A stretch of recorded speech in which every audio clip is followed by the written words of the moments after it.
সে আজ থেকে বহু যুগ আগের কথা।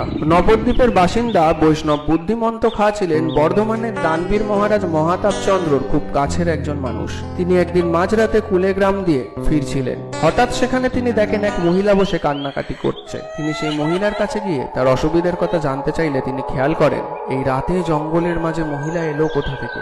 আশেপাশে তো কোনো গৃহস্থ নেই এবং তিনি হঠাৎ খেয়াল করলেন সেই মহিলার পাশে একটি সিংহ এসে দাঁড়িয়ে আছে এবং সেই মহিলা ভয় পাচ্ছেন না এবং মহিলার পিছন থেকে একটি অদ্ভুত আলোকিত রশ্মি জায়গাটাকে আলোকিত করছে। বুদ্ধিমন্ত খাঁ বুঝতে পেরে জিজ্ঞেস করলেন, মা আপনি কে?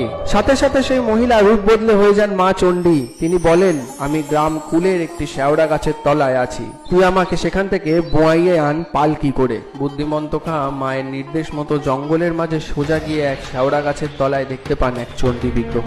রাজাকে জানিয়ে তিনি কুলে গ্রাম থেকে বোয়াই আনেন পালকি করে মা চণ্ডীর বিগ্রহটি এবং একটি ছোট মন্দির তৈরি করে দেন। পরের দিন ভোরবেলায় দানবীর মহারাজ মহাতাপ চন্দ্র মায়ের দর্শনের উদ্দেশ্যে একা একা আসছিলেন। হঠাৎ জঙ্গলের মাঝে তিনি দেখতে পান তার সামনে দাঁড়িয়ে আছেন স্বয়ং মা চণ্ডী। তিনি মহাতাপ চন্দ্রকে আদেশ করেন যে মায়ের একটি মন্দির বানিয়ে দিতে ও বোয়াই চণ্ডী নাম দিতে। মহাতাপ চন্দ্র বানিয়ে দেন দেবী বোয়াই চণ্ডীর মন্দির।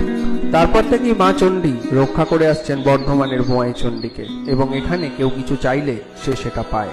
জয় মা বোয়াই চণ্ডী।